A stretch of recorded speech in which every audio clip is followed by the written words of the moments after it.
السلام علیکم۔ ادبستان میں خوش آمدید۔ آئیے شروع کرتے ہیں ایک ایسے شخص کا قصہ جس کی ہمدردی جان لیوا ثابت ہوئی۔ جسمانی اعتبار سے دیکھا جاتا تو ماریا نے ڈیوس کے ساتھ اپنی جوڑی بنا کر حسن انتخاب کا ثبوت دیا تھا۔ ڈیوس کی عمر 35 برس تھی، مگر وہ نوجوانوں کی طرح مستعد اور پھرتیلا تھا۔ قد کاٹ اور وجاہت کے اعتبار سے بھی وہ لاکھوں میں نہیں تو ہزاروں میں ایک تھا۔ 25 سالہ ماریا بھی سرو قد اور انتہائی سڈول جسم کی مالک تھی۔ اول تو اس کا پیشہ ہی ایسا تھا جس میں نہایت حسین صورت کا مالک ہونا لازمی تھا، مگر ماریا اپنی ہم پیشہ لڑکیوں میں بھی نمایاں ترین شخصیت کی مالک تھی۔ وہ ڈیوس ڈانس ٹروپ کی ممتاز ترین رقاصہ تھی۔ یہ سرکس کی طرز کا ایک طائفہ تھا جو شہر شہر جا کر کچھ عرصہ پڑاؤ ڈال کر اسٹیج پر رقص کے پروگرام پیش کیا کرتا تھا۔ ڈیوس اس گشتی تھیٹر کا مالک تھا۔ ڈیوس اور ماریا یکجا ہوتے تھے تو لوگ مڑ مڑ کر اس حسین جوڑی کو دیکھا کرتے تھے۔ جذباتی نقطہ نظر سے دیکھا جاتا تو بطور محبوب ڈیوس کا انتخاب ماریا کا ایک افسوسناک فیصلہ تھا، کیونکہ ماریا کسی ایک کی ہو کر رہنے والی عورت تھی، جبکہ ڈیوس کے لیے کسی عورت سے تعلقات قائم کر لینا اور توڑ لینا ایسا ہی تھا جیسے پرانے موزے اتار کر نئے موزے پہن لینا۔ لیکن ماریا کو اس حقیقت کا علم نہیں تھا۔ طائفے میں شامل ہوتے ہی وہ ڈیوس کے دامِ محبت میں گرفتار ہو گئی، لیکن 2 سیزن گزرتے ہی جب اس نے دیکھا کہ ڈیوس طائفے میں شامل ہونے والی ایک نئی لڑکی ریٹا ڈکسن کی زلف کا اسیر ہو گیا ہے، تو وہ شدید صدمے کے ساتھ ماریا کو شدید حیرت بھی ہوئی، کیونکہ اب تک اس کا یہی خیال تھا کہ محبت میں بڑی طاقت ہوتی ہے اور کوئی انسان کسی سے عہد و پیمان کر کے اتنی جلدی نہیں بھول سکتا۔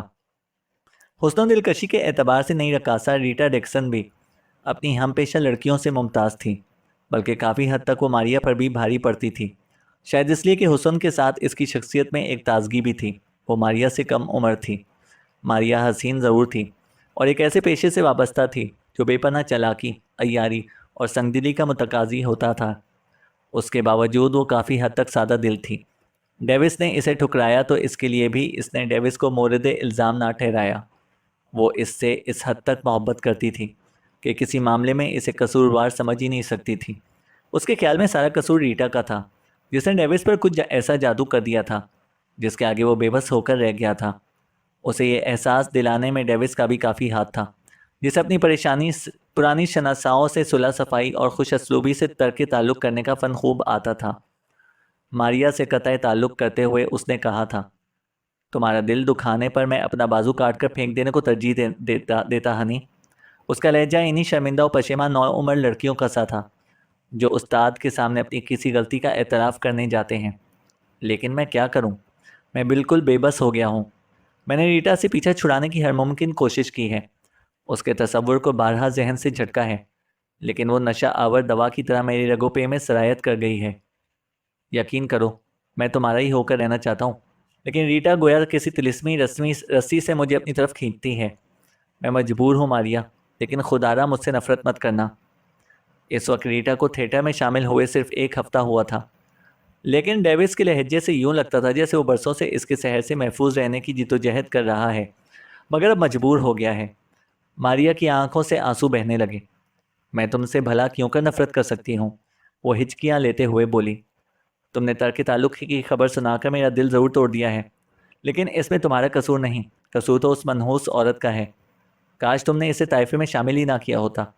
میری دعا ہے کہ کاش وہ مر جائے۔ زیادہ جذباتی ہونے کی ضرورت نہیں، ڈیوس اس کا کندھا تھپتھپاتے ہوئے بولا۔ ہمیں حقیقت پسندی سے کام لینا چاہیے۔ وہ اس وقت میامی کے نواح میں پڑاؤ ڈالے ہوئے تھے اور یہ گفتگو ڈریسنگ روم میں ہو رہی تھی۔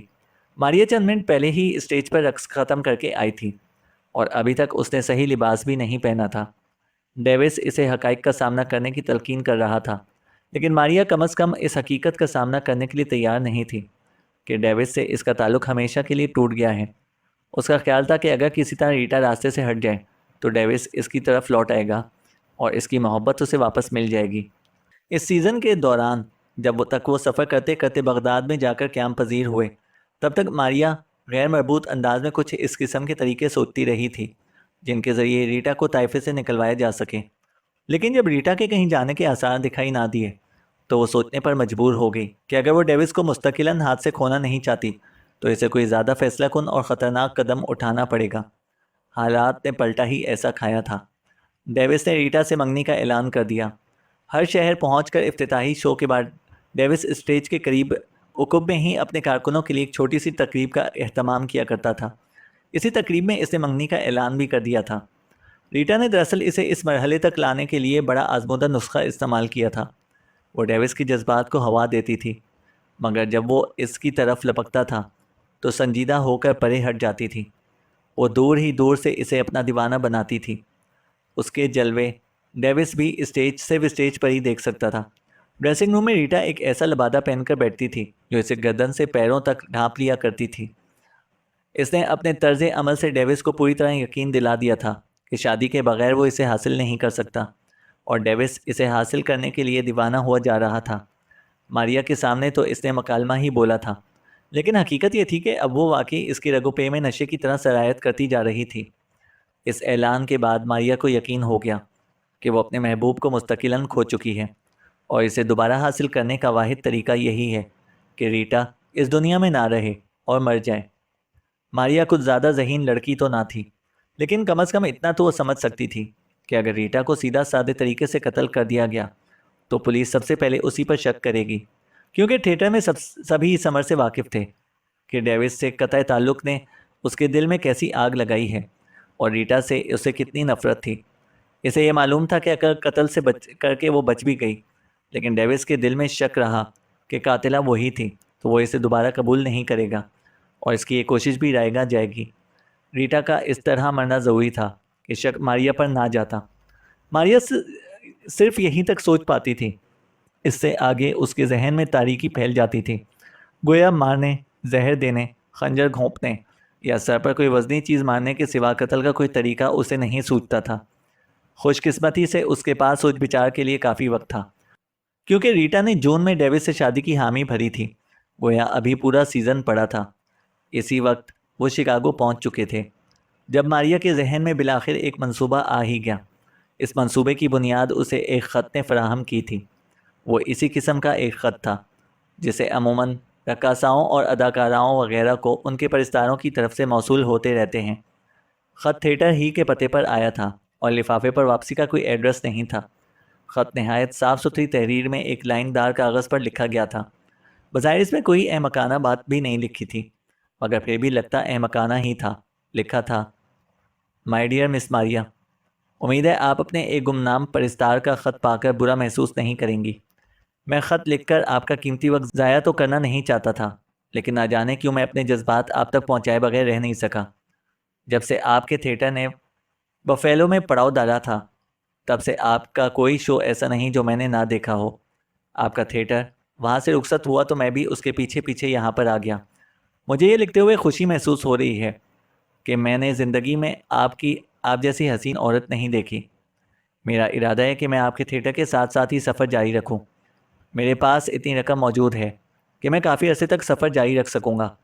جب تک میرے حالات اجازت دیں گے، تب تک جہاں جہاں تھیٹر جائے گا وہاں وہاں میں بھی جاؤں گا۔ براہ کرم یہ مت سمجھیے گا کہ میں آپ سے ملاقات کی درخواست کرنے والا ہوں۔ میں دور دور سے ہی آپ کی پوجا کرنے کا ارادہ رکھتا ہوں۔ جی ہاں، یقین کیجئے میں آپ کی پوجا کرتا ہوں۔ میں آپ سے اس طرح محبت نہیں کرتا جس طرح مرد عموماً عورتوں سے کرتے ہیں، بلکہ میں اس طرح آپ کی پوجا کرتا ہوں جس طرح مشرق میں بعض لوگ دیویوں کی کرتے ہیں۔ میں جب اندھیرے میں اپنی سیٹ پر بیٹھا آپ کے فن کا مظاہرہ دیکھ رہا ہوتا ہوں تو میرا دل عقیدت و احترام سے لبریز ہوتا ہے۔ مجھے دیکھ کر دکھ ہوتا ہے کہ بعض سطحی ذہن کے لوگ آپ کے خوبصورت جسم کو دیکھ کر اپنے جذبات پر قابو نہیں رکھ سکتے، آوازیں کستے ہیں اور برے خیالات کا اظہار کرتے ہیں۔ کبھی کبھی میرا دل چاہتا ہے کہ ایسے لوگوں کو قتل کر ڈالوں۔ سچ پوچھے تو ایک رات میں اپنے برابر بیٹھے ہوئے ایک ایسی شخص کو قتل کرتے کرتے رہ گیا۔ میں چاقو نکال چکا تھا، لیکن عین اس وقت آپ کا ایکٹ ختم ہو گیا اور ہال کی بتیاں جل اٹھیں۔ میری چند لمحے کی تاخیر نے اس شخص کو بچا لیا۔ مجھے اگر موقع ملے تو میں آپ کے لیے کچھ بھی کر سکتا ہوں، آپ کے لیے خوشی سے جان بھی دے سکتا ہوں، حتیٰ کہ لیے آپ کے لیے میں قتل بھی کر سکتا ہوں۔ لیکن ظاہر ہے کہ ایسا موقع کبھی نہیں آئے گا، کیونکہ آپ کو معلوم ہی نہیں ہو سکے گا کہ میں کون ہوں۔ بس آپ کو صرف یہ بتانا چاہتا تھا کہ آپ کے تھیٹر میں آنے والے لوگوں میں ایک ایسا شخص بھی ہے جو بغیر کسی غرض، ہوس اور خواہش کے آپ کو صاف ستھری نظر سے دیکھتا ہے۔ میرے خیال میں آپ اسی مقام کی مستحق ہیں۔ آپ کا پجاری، برٹی۔ خط پڑھ کر پہلے تو ماریا کو اس تصور سے بڑا خوف محسوس ہوا کہ اس کے تماشائیوں میں ایک ایسا دیوانہ بھی بیٹھا ہوتا تھا جو کسی کو ماریا پر محض آواز کسنے یا سیٹی بجانے پر قتل کر سکتا تھا۔ اسے یہ خیال بھی آیا کہ اس سے قبل کہ یہ مہذب اور تعلیم یافتہ قسم کا جنونی کچھ کر گزرے، اسے یہ خط پولیس کے حوالے کر دینا چاہیے تاکہ وہ اسے ڈھونڈ نکالیں۔ مگر جب اس نے خط دوبارہ پڑھا تو وہ خیال اس کے ذہن میں ابھرا، خاص طور پر اس جملے پر کہ اس کے ذہن میں گھنٹی سی بجی تھی، حتیٰ کہ میں آپ کے لیے قتل بھی کر سکتا ہوں۔ اگر یہ کوئی عام سا محبت نامہ ہوتا تو وہ اس دعوے کو بھی عاشقوں کی اس افسانوی کنترانی سے موسوم کرتی کہ میں تمہارے لیے دنیا کے بلند ترین پہاڑ پر چڑھ بھی سکتا ہوں اور دنیا کا سب سے بڑا سمندر طے کر عبور کر سکتا ہوں۔ لیکن یہ عام محبت نامہ نہیں تھا۔ لکھنے والا یقیناً نفسیاتی مریض تھا۔ وہ یقیناً اس کی خاطر قتل کر سکتا تھا، اور اگر سرخ بالوں والی ریٹا کسی جنونی یا نفسیاتی مریض کے ہاتھوں ماری جاتی تو کوئی اس کے لیے ماریا کو مورد الزام نہیں ٹھہرا سکتا تھا۔ ماریا کے ذہن میں ابھی کوئی واضح صورت نہیں آئی تھی، تاہم اسے امید کی کرن ضرور نظر آ گئی تھی۔ اس کے سامنے سب سے پہلا کام تو اس شخص کو تلاش کرنا تھا۔ آج کل تھیٹر والوں نے اسٹیٹ اسٹریٹ میں ایک ہال کرائے پر لیا ہوا تھا۔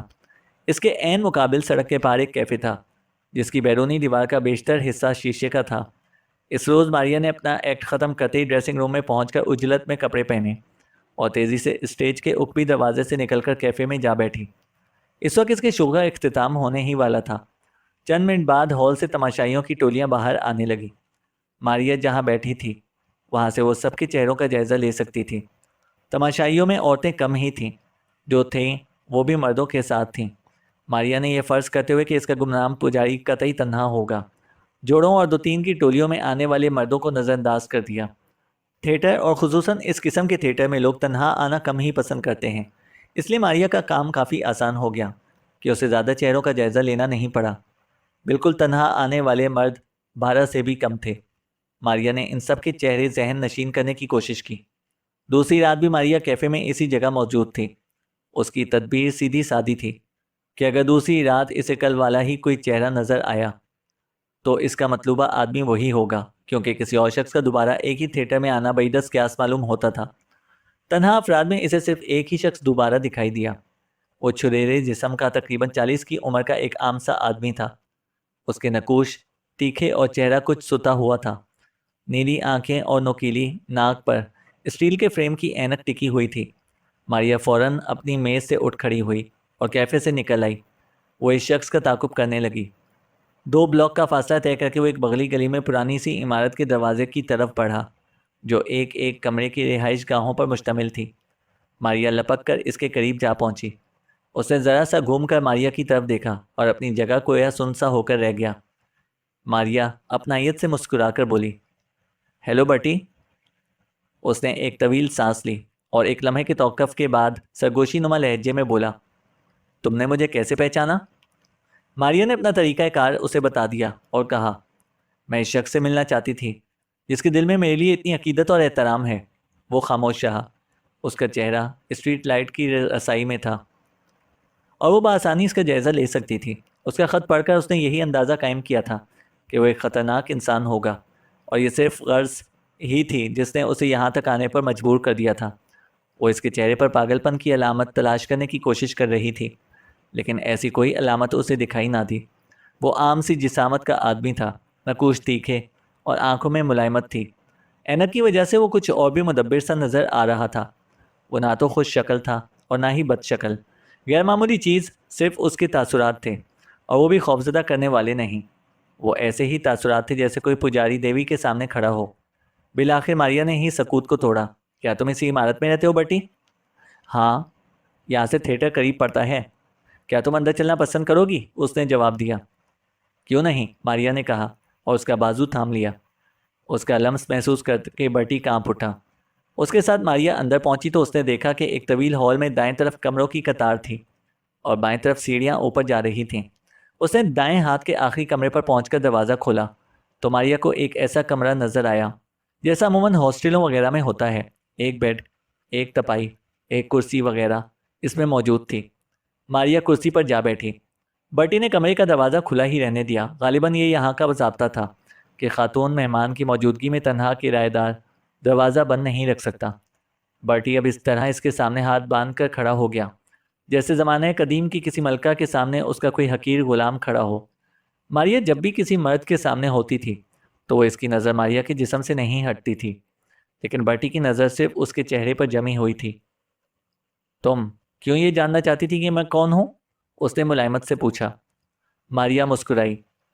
تمہارا خط سینوں خون بڑھا دینے والی تحریر تھی۔ میں دیکھنا چاہتی تھی کہ اتنا خوبصورت خط کس نے لکھا ہے، وہ بولی۔ کیا تمہیں افسوس ہے کہ میں نے تمہیں کیوں تلاش کیا؟ نہیں، ہرگز نہیں، وہ تیزی سے بولا۔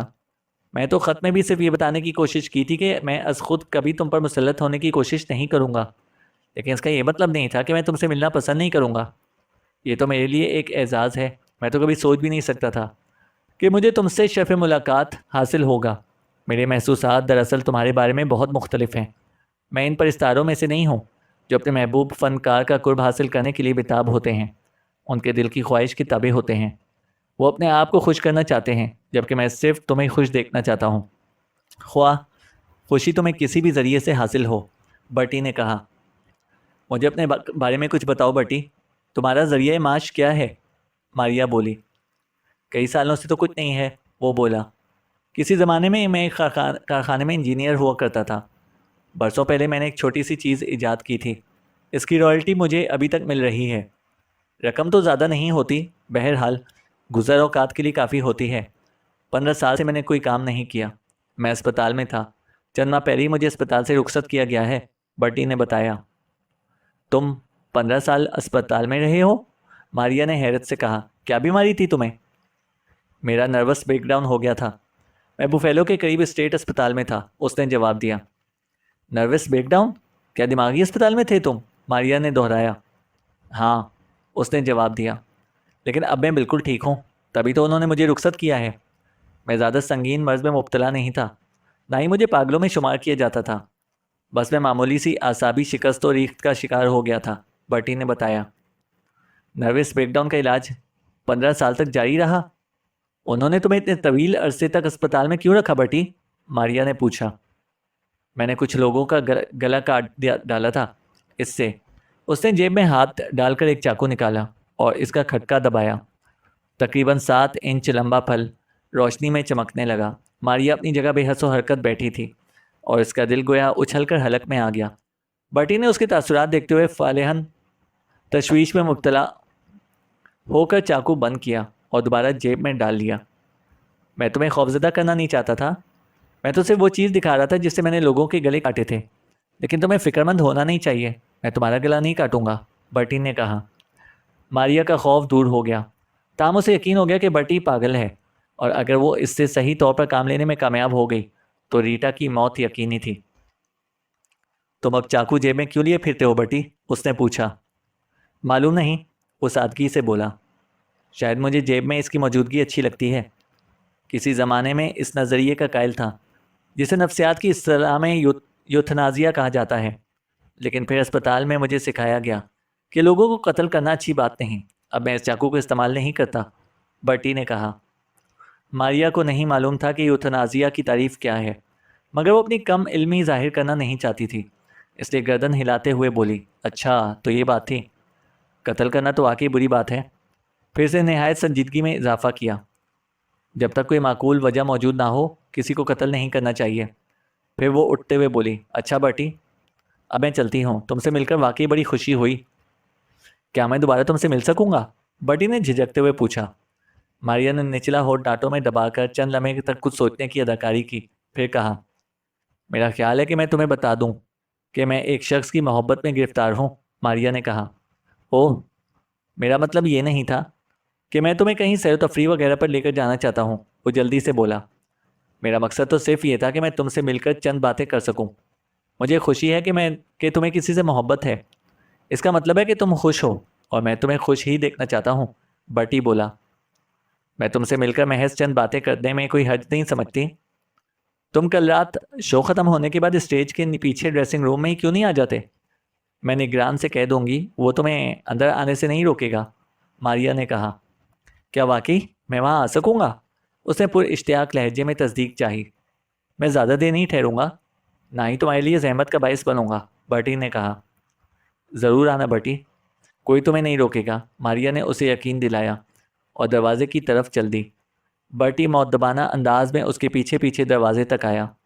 ماریا نے اسے شب بخیر کہا تو وہ جواب دینے کے بعد بولا، میری لائق کوئی بھی خدمت ہو تو بلا تکلف بتا دینا، میں تمہاری خوشی کے لیے ہر کام کر سکتا ہوں۔ برٹی نے کہا۔ قتل بھی؟ ماریا نے مسکراتے ہوئے گویا مزاحن پوچھا۔ قتل بھی، اس نے سنجیدگی سے تصدیق کی، بشرط یہ کہ وہ تمہاری خوشی کے لیے ہو، میں تمہیں ایک منٹ کے لیے بھی ناخوش نہیں دیکھ سکتا، برٹی بولا۔ ماریا کو یقین تھا کہ وہ جو کچھ کہہ رہا تھا صدقے دل سے کہہ رہا تھا۔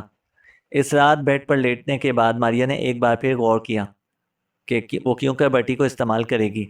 ظاہر ہے کہ وہ صاف طور پر تو برٹی سے یہ نہیں کہہ سکتی تھی کہ وہ جا کر ریٹا کو قتل کر دیں۔ بعد میں اگر وہ پولیس کے سامنے اعتراف کر لیتا کہ اسے قتل کا حکم ماریا نے دیا تھا تو ماریا بالکل اسی طرح مصیبت میں پھنس سکتی تھی جس طرح وہ خود قتل کر کے پھنس سکتی تھی۔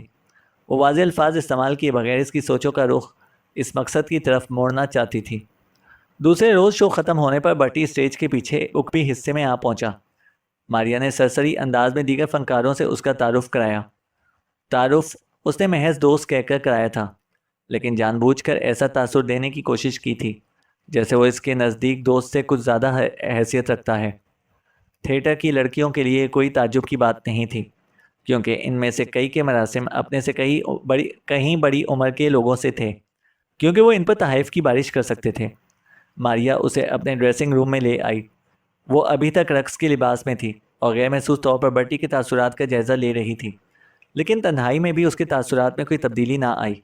وہ اسی طرح اس کی طرف دیکھ رہا تھا جس طرح کوئی کسی نایاب اور حسین پینٹنگ یا کسی خوبصورت مجسمے کو دیکھتا ہے، بلکہ اس سے ایک لمحے کو تو ماریا نے ناگواری بھی محسوس کی کہ وہ بطور عورت برٹی کی توجہ حاصل نہیں کر سکتی تھی، حالانکہ اس عالم میں اس کی ایک جھلک دیکھنے کے لیے لوگ ٹوٹے پڑتے تھے۔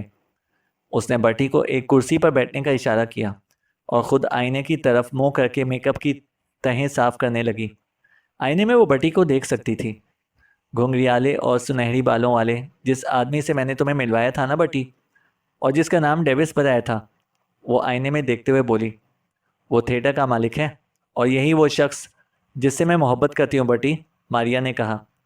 بہت خوب، وہ دلچسپی سے بولا، شادی کب کر رہی ہو؟ ماریا نے ایک تلخ سا کہکا لگایا اور کہا، کبھی نہیں، اب اس نے مجھ سے محبت کرنا چھوڑ دی ہے، ترک تعلق کر لیا ہے، ماریا نے کہا۔ تم سے محبت کرنا چھوڑ دی ہے؟ برٹی نے بے یقینی سے دہرایا۔ تم سے محبت کرنا کوئی کیوں ترک کر سکتا ہے؟ وہ سرخ بالوں والی اس لڑکی سے شادی کرنے والا ہے جس کا نام ریٹا ہے، ماریا نے بتایا۔ اس کے عقب میں خاموشی چھا گئی۔ ماریا نے آئینے میں برٹی کی طرف دیکھا۔ وہ یوں اس کی طرف دیکھ رہا تھا جیسے یہ بات اس کی عقل سے بالاتر ہو کہ کوئی ماریا کے سوا بھی کسی سے محبت کر سکتا تھا۔ ماریا اپنا میک اپ صاف کر چکی تھی، اب اس کے چہرے پر آنسوؤں کی لکیر نظر نہیں آ سکتی تھی۔ اس نے ٹیشو پیپر میں منہ چھپا کر رونا شروع کر دیا۔ آہ برٹی، تم اندازہ نہیں کر سکتے کہ میری حالت کیسی قابل رحم ہے، اس نے آنسو بہاتے ہوئے کہا۔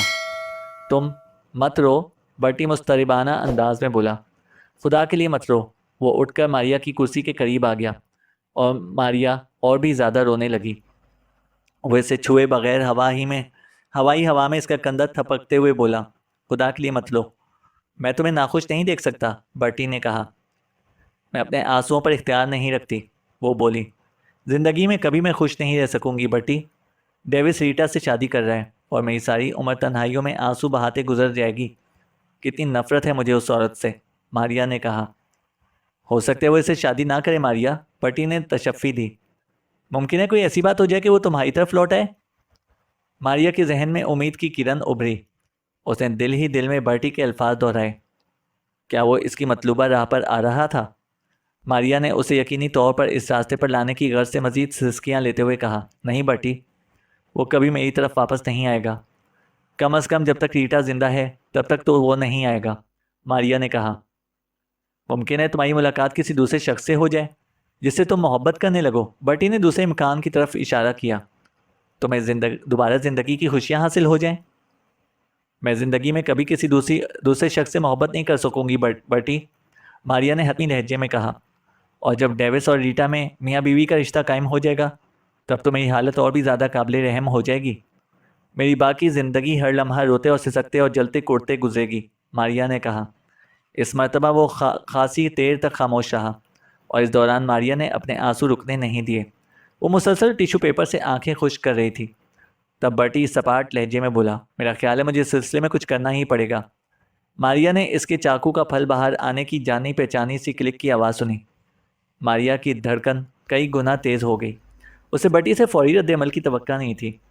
آج تو وہ اس کے بیمار ذہن میں صرف ایک بیج بونا چاہتی تھی اور اسے موقع دینا چاہتی تھی کہ وہ اس سلسلے میں کئی دن بلکہ کئی ہفتے تک سوچتا رہے اور بالآخر اس کے ذہن میں یہ خیال جڑیں پکڑ جائے اور پھر وہ بالکل اسی طرح عمل کرے جس طرح ماریا چاہتی تھی۔ لیکن وہ تو آج ہی ریٹا کا ڈریسنگ روم تلاش کر کے اسے سفر آخرت پر روانہ کرنے پر تل گیا تھا۔ خیر، اس میں بھی کوئی حرج نہیں، ماریا نے سوچا۔ میں نے تو اسے ہرگز نہیں کہا کہ وہ جا کر ریٹا کو قتل کر دے۔ اپنے فعل کا وہ خود ذمہ دار ہے۔ میری باتوں سے اگر وہ کوئی خطرناک مطلب اخذ کرتا ہے تو اس میں میرا تو کوئی قصور نہیں۔ مجھ پر کوئی الزام کیا لگا سکتا ہے؟ کیا ثابت کر سکتا ہے؟ کچھ بھی نہیں۔ یہ آخری خیالات تھے جو ماریا کے ذہن میں آئے، کیونکہ اس کے بعد اس کی شہرت کٹ گئی تھی اور ساتھ ہی دنیا سے اس کا ناطہ ٹوٹ گیا تھا۔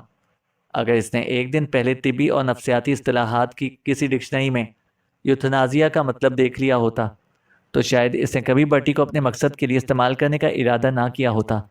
یہ ایک ایسی نفسیاتی بیماری کا نام تھا جس میں ذہنی مریض کسی کو غموں اور دکھوں سے نجات دلانے کے لیے اپنی دانست میں ہمدردی اور اپنائیت کا ثبوت دیتے ہوئے قتل کر دیتے ہیں تاکہ اسے خودکشی کی زحمت نہ اٹھانی پڑے۔